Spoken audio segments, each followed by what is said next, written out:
ನಮಸ್ಕಾರ ಎಲ್ಲರಿಗೂ. ಎಲ್ಲರೂ ಹೇಗಿದ್ದೀರಿ? ಎಲ್ಲರೂ ಚೆನ್ನಾಗಿದ್ದೀರಿ ಅಂತ ಭಾವಿಸ್ತಾ ಇವತ್ತು ಮಾರ್ನಿಂಗ್ನೇ ವ್ಲಾಗ್ನ ಸ್ಟಾರ್ಟ್ ಮಾಡಿದ್ದೀನಿ. ಇವತ್ತು ಮಾರ್ನಿಂಗ್ಗೆ ದಾಲ್ ಫ್ರೈ ಮತ್ತು ಚಪಾತಿ ಮಾಡ್ತಾಯಿದ್ದೆ. ಅದ್ರ ಜೊತೆ ಚೌಳಿಕಾಯಿ ಫ್ರೈನೂ ಕೂಡ ಮಾಡ್ಕೋತಾ ಇದ್ದೀನಿ. ಹಾಗೆ ನಿಮ್ಮ ಜೊತೆ ಮಾತಾಡಿದ್ರಾಯ್ತು ಅಂತ ವ್ಲಾಗ್ನು ಕೂಡ ಸ್ಟಾರ್ಟ್ ಮಾಡಿದ್ದೀನಿ. ತುಂಬ ಜನ ಡೈಲಿ ವ್ಲಾಗ್ಸ್ನು ಕೂಡ ನೋಡ್ತಾ ಇದ್ದೀರಾ, ಅದಕ್ಕೂ ಕೂಡ ತುಂಬ ಜನ ಸಪೋರ್ಟ್ ಮಾಡ್ತಾ ಇದ್ದೀರಿ ಅಂತ ಹೇಳ್ಬಹುದು.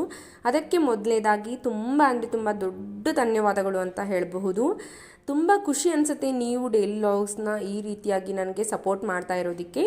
ನಾನು ಇದೇ ರೀತಿಯಾಗಿ ನಿಮಗೆ ವಿಡಿಯೋಗಳನ್ನು ಚೆನ್ನಾಗಿ ಒಳ್ಳೆ ಕಂಟೆಂಟ್ ಇರೋ ವಿಡಿಯೋಗಳನ್ನು ಮಾಡಿ ಹಾಕ್ತಾ ಇರ್ತೀನಿ. ಇವಾಗ ನೋಡಿ ದಾಲ್ ಫ್ರೈ ಮಾಡಲಿಕ್ಕೆ ತೊಗರಿಬೇಳೆನ ಕುದಿಯೋದಕ್ಕಿಟ್ಟಿದ್ದೆ.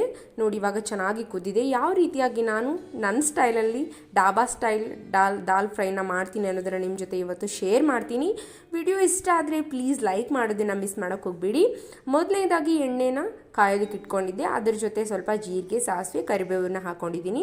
ಕರಿಬೇವನ್ನ ಹಾಕ್ಕೊಂಡ್ಬಿಟ್ಟು ಇವಾಗ ಒಂದು ಈರುಳ್ಳಿನ ಕಟ್ ಮಾಡ್ಕೊಂಡಿದ್ದೆ ಅಲ್ವಾ, ಒಂದು ಈರುಳ್ಳಿನೂ ಕೂಡ ಸೇರಿಸ್ಕೊಂಡ್ಬಿಟ್ಟು ಅದು ಗೋಲ್ಡನ್ ಬ್ರೌನ್ ಆಗೋವರೆಗೂ ಚೆನ್ನಾಗಿ ಬಾಡಿಸ್ಕೋಬೇಕು.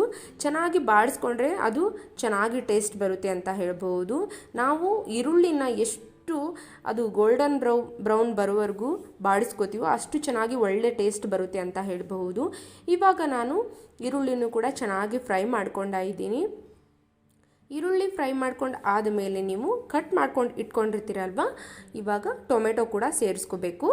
ಟೊಮೆಟೊನೂ ಕೂಡ ಅಷ್ಟೇ ತುಂಬ ಮೆತ್ತಗಾಗಬೇಕು, ಅಲ್ಲಿವರೆಗೂ ಚೆನ್ನಾಗಿ ಅದು ಫ್ರೈ ಆಗಬೇಕು ಎಣ್ಣೆಯಲ್ಲಿ.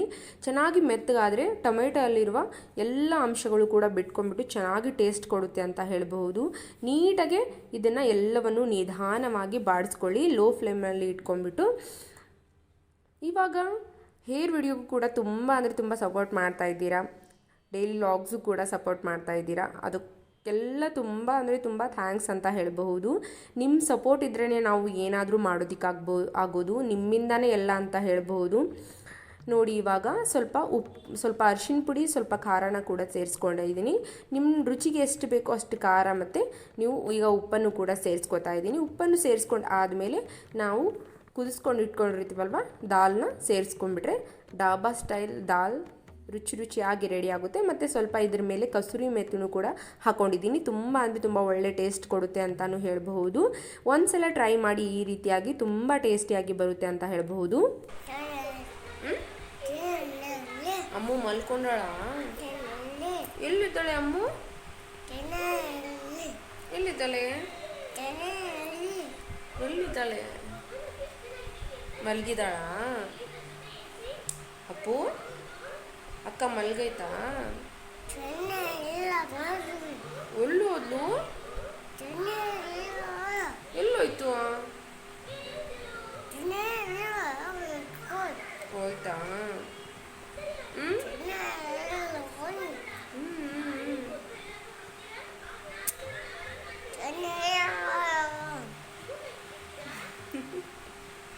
ಏನ್ ಮಾತಾಡ್ತಿದ್ದಿ?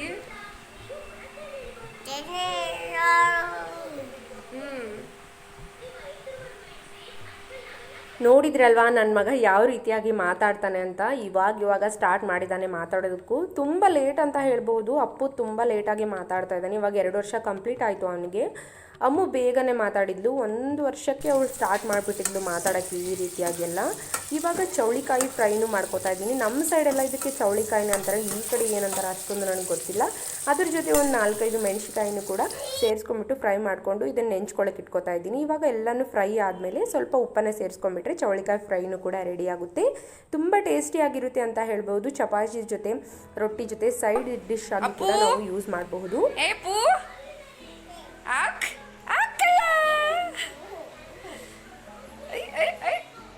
ಏನ್ ಮಾಡ್ತಿದ್ದೀರಿ? ಆಟನ ಇದು ನಿಮ್ಮಿಬ್ರದು? ಹಿಂಗ ಆಟ ಆಡೋದಿಬ್ರು? ಅಪ್ಪು ಏನ್ ಮಾಡ್ತಿದ್ದೀ? ಅಕ್ಕಳಿ ನೀನು ಆಟ ಆಡ್ತಿದ್ಯಾ? ನಿದ್ದೆ ಆಯ್ತಾ ನಿಂದು? ಪಪ್ಪ ನೀನ್ ನಿದ್ದೆ ಆಯ್ತಾ?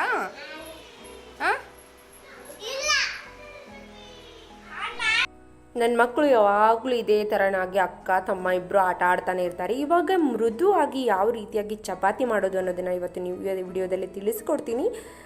ತುಂಬ ಅಂದರೆ ತುಂಬ ಮೆತ್ತಗಾಗುತ್ತೆ ಅಂತ ಹೇಳ್ಬೋದು. ನಾವು ಈ ಗೋಧಿ ಹಿಟ್ಟನ್ನು ನಾವು ಗಿರಣಿಯಲ್ಲೇ ಮೀಲ್ ಮಾಡಿಸ್ಕೊಂಬರೋದು. ಇದು ಗೋಧಿನ ಹಸನ್ ಮಾಡಿಬಿಟ್ಟು ಅಲ್ಲೇ ಊರಲ್ಲೇ ನಾವು ಹಾಕ್ಸ್ಕೊಂಡು ಬರೋದು. ಇಲ್ಲಿ ತೊಗೊಳ್ಳಲ್ಲ, ನಾವು ರೆಡಿಮೇಡ್ ಯಾವುದು ಗೋಧಿ ಹಿಟ್ಟನ್ನು ಕೂಡ ತೊಗೊಳ್ಳೋದಿಲ್ಲ, ಊರಲ್ಲೇ ತೊಗೋತೀವಿ.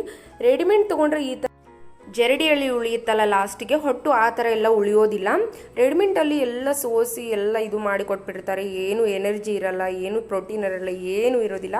ನಾವು ಅದಕ್ಕೋಸ್ಕರನೇ ಊರಲ್ಲೇ ಹಾಕ್ಸ್ಕೊಂಬರೋದು. ಯಾವಾಗಲೂ ನಾವು ಊರಲ್ಲೇ ಹಾಕ್ಸ್ಕೊಂಬರ್ತೀವಿ. ಜೋಳದ ಹಿಟ್ಟಾಗಿರ್ಬಹುದು, ಈ ಥರ ಗೋಧಿ ಹಿಟ್ಟಾಗಿರ್ಬಹುದು, ಯಾವುದೇ ಹಿಟ್ಟಿರಲಿ ನಾವು ಅಲ್ಲಿಂದಾನೇ ತೊಗೊಂಡು ಬರೋದು. ಈ ಥರ ನೀವು ಮಿದುವಾಗಿ ನಾದ್ಕೊಳ್ಳಿ. ಆದಷ್ಟು ಗೋಧಿ ಹಿಟ್ಟನ್ನು ಮಿದುವಾಗಿ ನಾದ್ಕೊಂಡು, ಮಿದುವಾಗಿ ಅಂದರೆ ನಿಮಗೆ ಚಪಾತಿ ಲಟ್ಸೋದಕ್ಕೆ ಬರಬೇಕು, ಆ ಪ್ರಮಾಣದಲ್ಲಿ ನೀವು ಮಾಡಿಕೊಂಡ್ರೆ ಚೆನ್ನಾಗಿರುತ್ತೆ. ಇವಾಗ ನಾನು ಎಲ್ಲ ಗೋಧಿ ಹಿಟ್ಟನ್ನು ನಾದ್ಕೊಂಡ್ಬಿಟ್ಟು ಒಂದು 10 ನಿಮಿಷ ರೆಸ್ಟ್ ಮಾಡೋದಕ್ಕೆ ಬಿಟ್ಟಿದ್ದೆ. ಇವಾಗೆಲ್ಲ ಚೆನ್ನಾಗಿ ನೆನೆದಿದೆ. ಇವಾಗ ನಾವು ಚಪಾತಿ ಮಾಡ್ಕೊಳ್ಳೋಣ. ಚಪಾತಿ ಮಾಡೋ ವಿಡಿಯೋ ಶೂಟ್ ಮಾಡಿದ್ದೀನಿ, ಆದರೆ ಕ್ಲಿಯರಾಗಿ ಅದು ಗೊತ್ತಾಗಿಲ್ಲ ಅಷ್ಟೇ.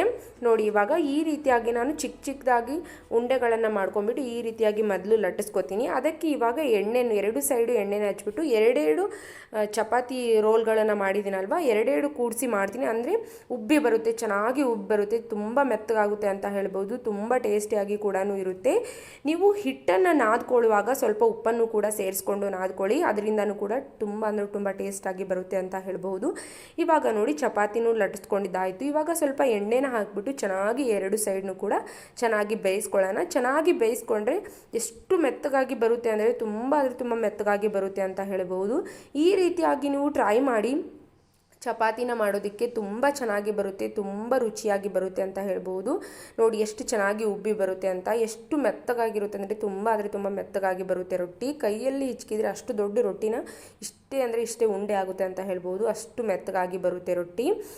ನೀವು ಟ್ರೈ ಮಾಡಿ ಕಮೆಂಟ್ ಮಾಡೋದನ್ನು ಮಿಸ್ ಮಾಡೋಕ್ಕೆ ಹೋಗಬೇಡಿ. ಯಾವ ರೀತಿಯಾಗಿ ಬಂತು ನಿಮ್ಮ ಚಪಾತಿ ಮಾಡದೇ ಇರೋರು ಕೂಡ ಈ ರೀತಿಯಾಗಿ ಚಪಾತಿನ ಮಾಡಬಹುದು.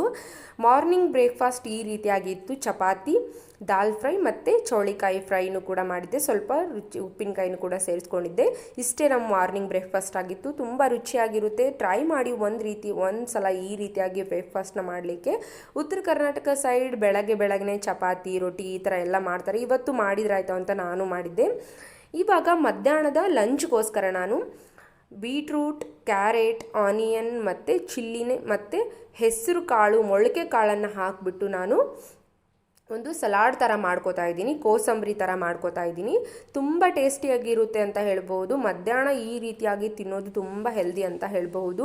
ಇವಾಗ ಬೇಸಿಗೆ ಇರೋದ್ರಿಂದ ನಮಗೆ ಊಟ ಜಾಸ್ತಿಯಾಗಿ ಹೋಗೋದಿಲ್ಲ. ಈ ರೀತಿಯಾಗಿ ಸಲಾಡ್ನ ಮಾಡ್ಕೊಂಬಿಟ್ಟು, ಈ ರೀತಿಯಾಗಿ ಹೆಲ್ದಿಯಾಗಿರೋ ಕೋಸಂಬರಿನ ಮಾಡ್ಕೊಂಬಿಟ್ಟು ತಿನ್ನೋದ್ರಿಂದ ಊಟ ಸ್ವಲ್ಪ ಜಾಸ್ತಿಯಾಗಿಯೂ ಹೋಗುತ್ತೆ, ಹೆಲ್ದಿಯಾಗಿಯೂ ಇರುತ್ತೆ ಅಂತ ಹೇಳ್ಬಹುದು.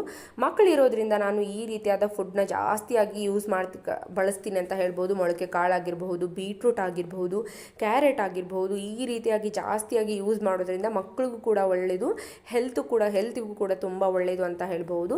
ಇವಾಗ ನಾನು ಕಟ್ ಮಾಡಿ ಇಟ್ಕೊಂಡಿರುವ ಮೊಳಕೆ ಕಾಳು ಬರೆಸಿದ್ನಲ್ಲ, ಹೆಸರು ಕಾಳು, ಅದನ್ನು ಸೇರಿಸ್ಕೊಂಡಿದ್ದೀನಿ. ಮತ್ತು ಬೀಟ್ರೂಟು, ಕ್ಯಾರೆಟ್, ಆನಿಯನ್, ಚಿಲ್ಲಿ ಎಲ್ಲನೂ ಸೇರಿಸ್ಕೊಂಡ್ಬಿಟ್ಟು ಒಂದು ಮಿಕ್ಸ್ ಮಾಡ್ಕೊಳ್ಳೋಣ. ಮಿಕ್ಸ್ ಮಾಡ್ಕೊಂಡು ಆದಮೇಲೆ ರುಚಿಗೆ ಎಷ್ಟು ಬೇಕು ಅಷ್ಟು ಉಪ್ಪನ್ನು ಸೇರಿಸ್ಕೊಂಡ್ಬಿಟ್ಟು ಇನ್ನೊಂದು ಸಲ ಮಿಕ್ಸ್ ಮಾಡ್ಕೊಳ್ಳೋಣ. ಮಿಕ್ಸ್ ಮಾಡ್ಕೊಂಡು ಆದಮೇಲೆ ಸ್ವಲ್ಪ ಮೇಲೆ ನಿಂಬೆಹಣ್ಣು ಹಿಂಡ್ಬಿಟ್ರೆ ಹೆಲ್ದಿಯಾಗಿರೋ ಮತ್ತು ಸೂಪರ್ ಟೇಸ್ಟಿಯಾಗಿರೋ ಮತ್ತು ಕಲರ್ಫುಲ್ ಆಗಿರೋ ಸಲಾಡ್ ರೆಸಿಪಿ ರೆಡಿ ಆಗುತ್ತೆ ಅಂತ ಹೇಳ್ಬೋದು. ಈ ರೀತಿಯಾಗಿ ಸಲಾಡ್ನ ಒಂದು ಸಲ ಟ್ರೈ ಮಾಡಿ. ನೀವು ಬ್ರೇಕ್ಫಾಸ್ಟ್ಗೂ ಕೂಡ ಮಾಡ್ಕೋಬಹುದು. ನೀವು ಡಯಟ್ ಮಾಡ್ತಾಯಿದ್ರೆ ಅವ್ರಿಗೂ ಕೂಡ ತುಂಬ ಅಂದರೆ ತುಂಬ ಒಳ್ಳೆಯದು ಇದು ಅಂತ ಹೇಳ್ಬೋದು. ವೆಯ್ಟ್ ಲಾಸ್ನೂ ಕೂಡ ಮಾಡುತ್ತೆ ಇದು, ಅಷ್ಟು ಒಳ್ಳೆಯದು ಅಂತ ಹೇಳ್ಬೋದು. ತುಂಬ ಹೆಲ್ದಿ, ರಕ್ತನೂ ಕೂಡ ಹೆಚ್ಚಾಗುತ್ತೆ. ಬೀಟ್ರೂಟಿಂದ ರಕ್ತ ಹೆಚ್ಚಾಗುತ್ತೆ, ರಕ್ತ ಶುದ್ಧವಾಗಲಿಕ್ಕೆ ತುಂಬ ಅಂದರೆ ತುಂಬ ಸಹಾಯವನ್ನು ಮಾಡುತ್ತೆ ಅಂತ ಹೇಳ್ಬೋದು. ಹೆಸರು ಕಾಳು ತುಂಬ ಒಳ್ಳೆಯದು, ತುಂಬ ತಂಪಾಗಿ ಕೂಡ ನಮಗೆ ದೇಹಕ್ಕೆ ವರ್ಕ್ ಮಾಡುತ್ತೆ ಅಂತ ಹೇಳ್ಬೋದು. ಈ ರೀತಿಯಾಗಿ ಸಲಾಡ್ಗಳನ್ನು ಮಾಡ್ಕೊಂಡು ತಿನ್ನೋದ್ರಿಂದ, ಜ್ಯೂಸ್ಗಳನ್ನು ಕುಡಿಯೋದ್ರಿಂದ ತುಂಬ ಒಳ್ಳೆಯದು ಈ ಬೇಸಿಗೆ ಕಾಲಕ್ಕಂತೂ ಹೇಳ್ಬೋದು. ನೀವು ಒಮ್ಮೆ ಈ ರೀತಿಯಾಗಿ. ಮತ್ತು ಇದ್ರ ಜೊತೆ ನಾನು ಮಿಕ್ಸ್ ವೆಜಿಟೇಬಲ್ ಸಾಂಬಾರು ಕೂಡ ಮಾಡಿದ್ದೆ. ಅಂದರೆ ಬೀನ್ಸ್, ಬದನೆಕಾಯಿ, ಟೊಮೆಟೊ, ಈರುಳ್ಳಿ ಮತ್ತು ದಾಲ್ನ ಸ್ವಲ್ಪ ಕುದಿಸ್ಬಿಟ್ಟು ಚೆನ್ನಾಗಿ ಈ ಥರನಾಗಿ ತಿಳಿಯಾಗಿ ಸಾಂಬಾರನ್ನ ಮಾಡ್ಕೊಂಡಿದ್ದೆ. ಅನ್ನ ಮಾಡ್ಕೊಂಡಿದ್ದೆ. ಇಷ್ಟೇ ಸಿಂಪಲ್ಲಾಗಿ ಮಾಡ್ಕೊಂಡಿದ್ದೆ. ಬೆಳಗ್ಗೆ ಚಪಾತಿ ತಿಂದಿರೋದ್ರಿಂದ ಅಷ್ಟೊಂದು ಹೊಟ್ಟೆ ಏನು ಹಸ್ತಿರೋದಿಲ್ಲ. ಸ್ವಲ್ಪ ಅನ್ನ, ಸಾಂಬಾರು ಮತ್ತು ಬೀಟ್ರೂಟ್ ಸಲಾಡ್, ಹೆಸರುಬೇಳೆ ಸಲಾಡ್ ಮತ್ತು ಉಪ್ಪಿನಕಾಯಿ ಇರ್ಲಿಕ್ಕಂದ್ರೆ ನಾನು ಊಟನೇ ಮಾಡೋದಿಲ್ಲ ಅಂತ ಹೇಳ್ಬೋದು. ಇವಾಗ ನೋಡಿ ಈವ್ನಿಂಗ್ ಟೈಮ್ ನನ್ನ ಮಕ್ಕಳ ಜೊತೆ ಸ್ವಲ್ಪ ವಾಕ್ ಮಾಡ್ತಾ ಇದ್ದೆ. ಈವ್ನಿಂಗ್ ಟೈಮ್ ಅವ್ರಿಗೆ ಬೇಜಾರಾಗುತ್ತೆ, ಗ್ರೌಂಡ್ಗೆ ಕರ್ಕೊಂಡು ಹೋಗು ಅಂತಾರೆ. ನನಗೆ ಅಷ್ಟೊಂದು ಪೇಷನ್ಸ್ ಇರಲ್ಲ ಅಂತ ಹೇಳ್ಬೋದು. ಸ್ವಲ್ಪ ಮನೆ ಮುಂದೆನೇ ವಾಕ್ ಮಾಡಿಸ್ತೀನಿ. ನನ್ನ ಮಗ ಅಂತೂ ತುಂಬ ತುಂಟ ಅಂತ ಹೇಳ್ಬೋದು. ನೋಡ್ಬೋದು ನೀವು ಎಷ್ಟು ಕಿಡಿಗೇಡ್ತನ ಮಾಡ್ತಾನೆ ಅಂದರೆ ಆ ಅಕ್ಕಗೆ ಹೊಡಿತಾನೆ. ಇವಾಗ 2 ವರ್ಷ ಅವನಿಗೆ. ತುಂಬ ತೀಟೆ ಅಂತ ಹೇಳ್ಬೋದು. ಹೇಳಿದ ಮಾತು ಕೇಳಲ್ಲ, ಏನಿಲ್ಲ, ತನಗೆ ಏನು ಬೇಕು ಅದು ಬೇಕೇ ಬೇಕು ಅವನಿಗೆ. ಆ ಥರ ಅಮ್ಮು ಆ ಥರ ಅಲ್ಲ. ಅಮ್ಮು ಹೇಳಿದರೆ ತಿಳ್ಕೊಂಬಿಡ್ತಾಳೆ. ಅವಳು ಅಷ್ಟೊಂದು ಹಠ ಮಾಡೋದು ಆ ಥರನೆಲ್ಲ ಮಾಡೋದಿಲ್ಲ. ಅವಳು ತುಂಬ ಸೈಲೆಂಟ್ ಅಂತ ಹೇಳ್ಬೋದು. ಇವನು ತುಂಬ ವೈಲೆಂಟ್ ಅಂತಲೂ ಹೇಳ್ಬೋದು. ಅಷ್ಟು ಬೆದಕಿದ್ದಾನಂತ ಹೇಳ್ಬೋದು. ನೋಡ್ಬೋದು ಅವಳಿಗೆ ಹೊಡೆಯೋದು, ಅವಳ ಜೊತೆ ಜಗಳ ಮಾಡೋದು. ಈವ್ನಿಂಗ್ ಆಯಿತು, ಇವಾಗ 6 ಗಂಟೆ ಆಗಕ್ಕೆ ಬಂದಿದೆ. ಇನ್ನೂ ಬಿಸಿಲು ನೋಡಿ ಎಷ್ಟೊಂದಿದೆ ಅಂತ ಹೇಳ್ಬೋದು. ನೋಡಿ, ಇವತ್ತಿನ ವಿಡಿಯೋ ನಿಮಗೆ ಇಷ್ಟ ಆದರೆ ಪ್ಲೀಸ್ ಲೈಕ್ ಮಾಡೋದನ್ನು ಮಿಸ್ ಮಾಡೋಕ್ಕೆ ಹೋಗಬೇಡಿ. ಇನ್ನೂ ಯಾರು ನನ್ನ ಚಾನಲ್ನ ಸಬ್ಸ್ಕ್ರೈಬ್ ಮಾಡ್ಕೊಂಡಿಲ್ಲೋ ದಯವಿಟ್ಟು ಸಬ್ಸ್ಕ್ರೈಬ್ ಮಾಡ್ಕೊಳ್ಳಿ. ಧನ್ಯವಾದಗಳು.